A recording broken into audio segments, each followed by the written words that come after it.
Kejamnya anak Hans dan Rita, ortu jalan kaki ke ATM, tahu dikirim uang 100.000 tapi saat dicek kosong.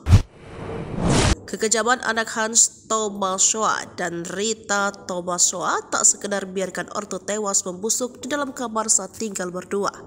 Anak lansia tewas membusuk di dalam kamar di Bogor itu rupanya pernah membiarkan orang tua jalan kaki demi uang 100.000 yang dikirim melalui ATM. Mirisnya ternyata saat dicek uang itu tak ada. Selama ini tak pernah berkunjung, anak-anak opa-opa meninggal di Jonggol, Hans Thomaswa 83 tahun dan Rita Thomaswa 79 baru datang setelah kedua orang tuanya meninggal dunia. Bahkan mereka datang tanpa melihat wajah terakhir Opa Hans dan Oma Rita dalam peti jenazah. Anak bungsu Hans Thomaswa baru datang di akhir pemakaman saat peti mati sudah dimasukkan ke liang lahat. Sementara anak pertama dan kedua baru datang pada malam harinya setelah acara pemakaman selesai. Semua urusan soal pemakaman Hans Thomaswa dan istrinya dilakukan oleh warga dan jemaat gereja.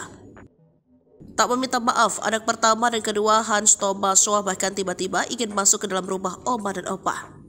Keinginan itu ditolak oleh warga karena mereka sudah lama tak pernah mengurus orang tuanya.